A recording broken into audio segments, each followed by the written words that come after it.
tipo invasiva. En esta hay lesiones que ocupan el espacio de la hipófisis, o sea, de la silla turca, y que destruyen en realidad esta glándula o también destruyen la relación que hay entre el hipotálamo y la hipófisis, debido a que no hay una buena circulación entre las dos. Los tumores que son más pequeños, como los microadenomas significa que tiene menos de 10 milímetros, ¿no? Macroadenoma cuando tiene más de 10 milímetros. Usualmente estos microadenomas lo vemos en patologías donde hay hipersecreción. Por ejemplo, tumores chiquititos que fabrican prolactina, que fabrican hormona de crecimiento y nos dan acromegalia, o que fabrican ACTH y nos dan una enfermedad de Cushing. Realmente estos tumores, como son tan pequeños, usualmente no van a dar una insuficiencia hipofisiaria. Simplemente dan las características del aumento de la hormona que están fabricando. Ahora, si este tumor fuera mucho más grande, un macroadenoma o creciera mucho más, sí podría dar ese tipo de características. Pues depende mucho del tamaño del tumor que podamos encontrar en la hipófisis para que esto esté también asociado al hipopituitarismo.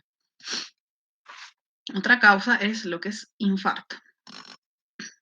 Y aquí tenemos el síndrome de Sheehan, que es una alteración o un hipopituitarismo debido a una hipotensión que se ha producido por un sangrado excesivo durante el parto. Entonces, actualmente lo que se piensa es eso, ¿no? Que hay una hipotensión debido a un vasoespasmo justo de estas arterias hipofisiarias, que van a hacer que haya una alteración del riego arterial de la parte anterior de la hipófisis. Ahora, la otra patología que podemos encontrar es la apoplejía hipofisiaria, es decir, el infarto hemorrágico de un tumor hipofisiario. Entonces, en estos casos puede dar una insuficiencia parcial o total de la hipófisis, ¿no? Es un cuadro mucho más súbito, con una cefalea mucho más florida, con muchos otros síntomas, ¿no? Entonces, cualquiera de estos dos podría considerarse dentro de esa etiología. Tenemos la etiología infiltrativa, y aquí tenemos que hablar de estas dos patologías, que es la sarcoidosis. Son enfermedades un poco más raras, ¿no? Que usualmente los sitios dentro del cerebro más comunes de afección de esta enfermedad pues son el hipotálamo y la glándula hipofisiaria.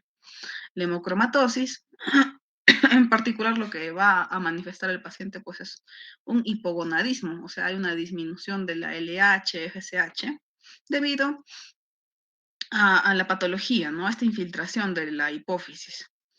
Y sabemos pues que la hemocromatosis se debe al depósito de hierro, ¿no? Que puede ser de forma primaria o por una sobrecarga de hierro.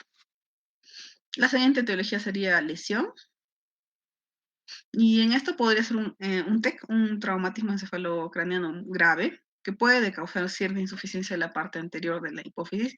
En algunos casos también puede causar diabetes insípida. Así que hay que también estar atentos en pacientes graves que puedan tener esa alteración. La etiología inmunológica. Y en esta, lo más característico es una hipofisitis linfocítica. Entonces, en la cual hay un hipopituitarismo principalmente de la adenohipófisis. Y esta patología ocurre más a menudo en mujeres durante el embarazo o en el periodo postparto, ¿no? Igual, ¿no? Es simplemente una inflamación secundaria a que hay una mayor concentración de linfocitos en la glándula. La etiología iatrogénica, que es de las más comunes, que puede ser secundario, por ejemplo, a la extirpación de un tumor hipofisiario, y en el momento que se hace esta extirpación, pues también a veces se toca otras células, ¿no? También puede ser secundaria a la radiación. Algunos tumores que son muy grandes y no se pueden operar, se les indica a los pacientes que reciban radioterapia. Entonces, usualmente, ya que la hipófisis es una glándula tan pequeña, pues también se afecta el resto de células alrededor de la misma tumoración. Esta es una de las etiologías más comunes, ¿no? Porque a veces se tienen que tratar tumores que no fabrican en realidad ninguna hormona. O sea, no es que sea acromegalia, Cushing, lo que les he mencionado. Son no funcionantes. Y en ese caso sí tiene que haber un tratamiento quirúrgico, ¿no? O en todo caso con radioterapia. Una etiología infecciosa, que ya es un poco más rara debido a que ahora el uso ya continuo de fármacos de amplio espectro hacen que esto sea mucho más extraño de ver, ¿no? La etiología idiopática, en la cual a veces el paciente viene con hipopituitarismos, a veces solamente de un eje, y a veces está descrito en otros de sus familiares, ¿no? Y uno le hace la resonancia, pero no encuentra gran cosa, no es que haya tumores, nada, son resonancias con hipófisis normales, pero que de pronto han tenido esta deficiencia, ¿no? Y la etiología aislada, o sea, igual que sea solamente de un solo eje, ¿no? Entonces, ¿cómo nosotros nos damos cuenta que un paciente puede tener hipopituitarismo? Primero, como siempre, con los datos clínicos. Entonces, puede haber primero una pérdida inicial, como les dije, primero del hormón de crecimiento, después de las gonadotrofinas. Posteriormente puede haber una deficiencia de la TSH, de la ACTH y finalmente de la prolactina. Entonces, de acuerdo al déficit de cada uno de estos, vamos a tener diversos síntomas, ¿no? En el caso de la falta de hormona de crecimiento, en niños obviamente va a causar que el niño no crezca a la velocidad que nosotros requerimos, ¿no? Y en el caso de los pacientes adultos es un poco más difícil encontrar esta deficiencia, porque la falta de hormona de crecimiento, si bien puede dar astenia, disminución de la fuerza muscular, son síntomas muy inexactos, ¿no? Muchas patologías pueden dar los mismos síntomas. Entonces, cuando ya hay una menor disminución, por ejemplo, de las gonadotropinas, ahí sí ya nos damos un poco más de cuenta, porque en el caso de las mujeres, pues puede haber amenorrea, puede haber disminución de la libido o disfunción eréctil en varones, ¿no? Además de eso, hay que tener cuidado con otras alteraciones más, ¿no? Siempre es importante también preguntar estos síntomas a los pacientes. En el caso de la disminución de la TSH, es muy similar a lo que hemos visto con el hipotiroidismo primario, pero los síntomas pueden ser menos graves y obviamente no hay bocio, porque lo que causa el bocio es el aumento de la TSH, o sea, ese estímulo que manda la TSH hace que empiece a crecer la glándula. Como no hay estímulo en la TSH porque el problema es justo a ese nivel, pues no va a haber bocio. Y obviamente van a tener lo que ya hemos visto, intolerancia al frío, resequedad de la piel, bradipsiquia, estreñimiento, ronquera, puede tener anemia. En el caso de la deficiencia de ACTH, lo que vamos a encontrar es que puede haber debilidad, náuseas, vómitos, pérdida de peso, hipotensión. Y entonces aquí el paciente ya tiene un cuadro mucho más florido que hace que el paciente pueda ya ir a emergencia, ¿no? Y en muchos casos, recién ahí es cuando a veces se encuentra una tumoración o algún cambio hipofisiario. Debido a que la falta de ACTH, si es que no hay cortisol en nuestro cuerpo, puede ser muy, muy grave, puede llegar el paciente a fallecer. Entonces, lo bueno de que solamente sea lo de la ACTH es que el sistema renina-angiotensina por lo general está intacto, ¿no? Em, o sea, no va a haber una deshidratación tan severa como podemos ver cuando la insuficiencia suprarrenal es de toda la glándula, ¿no? Como sucede en la enfermedad de Addison. En cuanto a los signos que nosotros podemos presentar u observar en el paciente, a veces podemos encontrar un poquito de sobrepeso. La piel del paciente puede ser pálida, suave, con algunas arrugas por la falta del ACTH. El vello corporal púbico puede ser también deficiente. Puede haber atrofia de los genitales. Y en los casos más graves, pues podemos encontrar hipotensión, bradicardia, disminución de la fuerza muscular, disminución de los reflejos tendinosos. En cuanto a las anormalidades en el examen oftalmológico, va a depender mucho de cuál es la etiología. Si la etiología es un tumor de la misma hipófisis, pues obviamente, como ustedes recuerdan, ahí es donde se cruzan los nervios ópticos. Entonces, puede haber una disminución de la visión en el campo visual. También es importante preguntar eso al paciente, porque si ya hay una afectación del campo visual, el pronóstico es peor. Entonces, aquí en esta tabla lo que les estoy mostrando es lo que ya hemos mencionado, cada una de las deficiencias de estas hormonas, cuáles son los síntomas que nos van a dar, ¿no? Entonces, es importante preguntar al paciente hasta las mínimas cosas, ¿no? A veces los pacientes, hay cosas que no la asocian mucho con una enfermedad y a veces el mismo hecho que el paciente esté cansado, con debilidad y todo eso puede asociarnos un poco a estas alteraciones, ¿no? De igual forma, también no olvidarnos que pacientes con hipotensión refractaria, con hipoglicemia refractaria, podrían tener este tipo de alteraciones, debido a que estas hormonas son las que también ayudan a regular la glicemia. Ujú. Y bueno, hay algunas síntomas propios del efecto del tumor, ¿no? En la hipófisis. Entonces, cuando hay una desconexión o cuando el tumor es muy grande y hay una desconexión entre el hipotálamo y la hipófisis, puede haber un poquito de aumento de la prolactina, pero no porque ese tumor esté fabricando prolactina, sino por esa misma desconexión, ya que ahí hay más bien el envío de la hormona hipotalámica es más bien de inhibición, ¿no? No olvidemos que también pueden tener cefaleas, también podrían tener signos de hipertensión endocraniana o de irritación meningia, si es que el tumor es mucho más grande. ¿Qué datos laboratoriales nos pueden ayudar?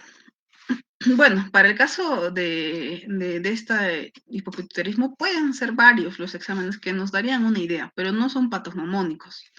Podría haber anemia, que está relacionada justo con la deficiencia de hormona tiroidea de andrógenos y con la enfermedad crónica. Podría también haber hipoglicemia, hiponatremia, bradicardia, entre otros.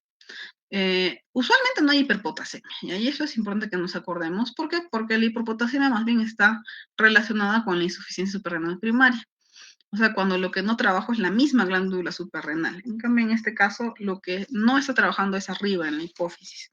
Por eso no hay hiperpotasemia.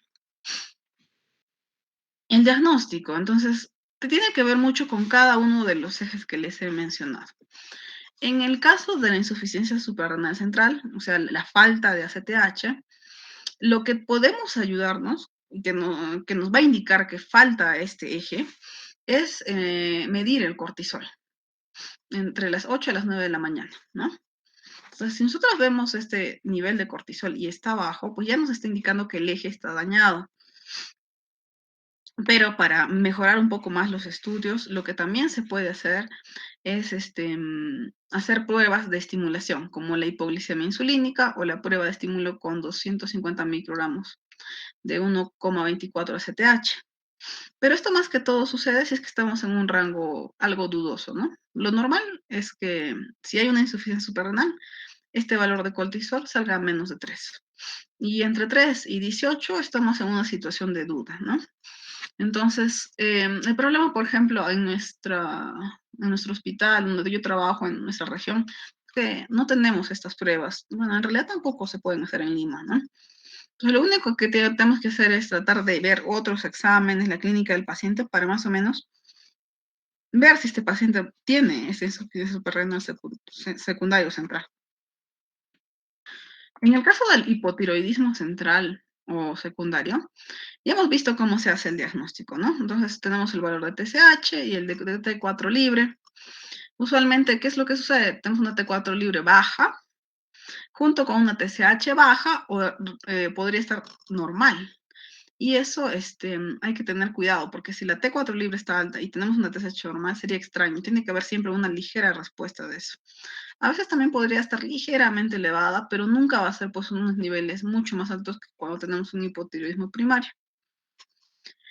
En el caso del hipogonadismo central, lo que tenemos que hacer es medir los niveles de LH y FSH. En el caso del varón, medimos también testosterona y en el caso de las mujeres, el estradiol. Entonces, en pacientes que son premenopáusicas y que tienen ya trastornos de la menstruación, es decir, que pueden tener amenorrea o oligomenorrea, y vemos que su LH o FSH son inapropiadamente normales o bajas, nos estaría sugiriendo que puede haber un hipogonadismo central. En el caso de pacientes que ya están en la menopausia, pues obviamente esos niveles de FSH y LH deberían estar altos, porque eso es una de las cosas que caracteriza la menopausia. Si una paciente que ya ha dejado de menstruar tiene niveles de FSH y LH bajos, pues obviamente ya estamos pensando que hay una alteración hipofisial.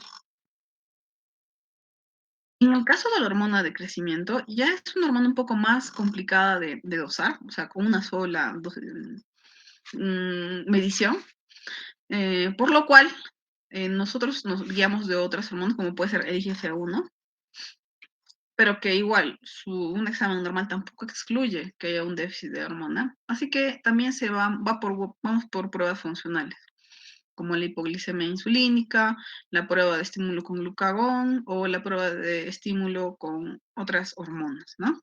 Entonces, la idea es que si el paciente, por ejemplo, estuviera en hipoglicemia, debería haber un aumento de la hormona de crecimiento.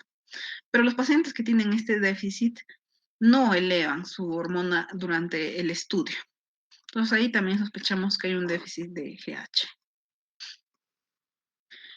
En cuanto al tratamiento, de igual forma, va a depender del eje que esté afectado. Usualmente cuando ya vemos que todos los ejes están aumentados, el orden en el que tenemos que dar el tratamiento es primero la insuficiencia de ACTH. ¿Y cómo reemplazamos los corticoides que se fabrican en este eje? Pues tenemos hidrocortisona, que puede ser endovenoso, también viene en tabletas. También se puede usar prednisona, ¿no? Pero lo ideal es la hidrocortisona, que más o menos deberíamos darle 30 miligramos por día. Hay que tener cuidado en decirle al paciente que cada vez que tenga algún tipo de estrés, digamos alguna infección, lo vayan a operar o alguna de estas situaciones, hay que aumentar la dosis de corticoides para que no haya una insuficiencia suprarrenal, ¿no? Eso es muy importante de indicarles a los pacientes. En cuanto a la insuficiencia de TSH, como ya hemos mencionado, pues la medicación es la levotiroxina, igual que el hipotiroidismo primario. Pero en este caso, para ver la dosis que sea la adecuada, ya no nos vamos a guiar de la TSH, como hemos hecho con el hipotiroidismo primario, sino que nos vamos a guiar de la T4 libre. Si la T4 libre está dentro de rangos normales, estamos en la dosis adecuada. Aproximadamente la dosis de reemplazo es similar, bueno, 1.6 microgramos por kilo por día. Ya saben que tiene que ser siempre en ayunas, 1 hora antes del desayuno. En el caso de la insuficiencia de gonadotropinas, pues depende mucho, ¿no? Si es una paciente que ya ha estado en menopausia, no es necesario el reemplazo, pero si son pacientes antes de la menopausia, hay que darles estrógeno y también progestágenos para que la paciente pueda tener menstruaciones normales. En el caso de los varones, se les da también preparados de testosterona. Los que tenemos en nuestro medio son inyectables. Pero siempre hay que tener cuidado de hacer una pesquisa para cáncer de próstata, de policitemia y también de apnea del sueño. En el caso de la insuficiencia de hormona de crecimiento, bueno, en adultos todavía es un poco controvertido si hay que darles hormona de crecimiento, ¿no? Está plenamente aprobado, obviamente, para los niños que les falta hormona de crecimiento, para poder apoyar su crecimiento y que sea de forma normal. Muy bien, y eso es todo en cuanto al hipopituitarismo. No sé si tendrán alguna duda o pregunta de lo que hemos hablado.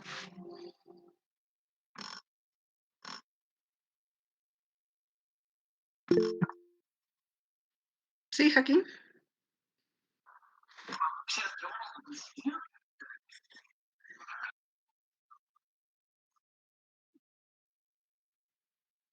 Mm, bueno, es más que todo a cuán lábiles son las células a la falta de la llegada de su estímulo del hipotálamo, ¿no?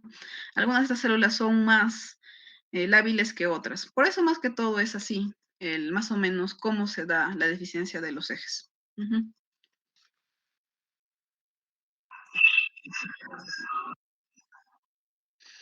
No, a veces cuando es agudo puede ser diferente.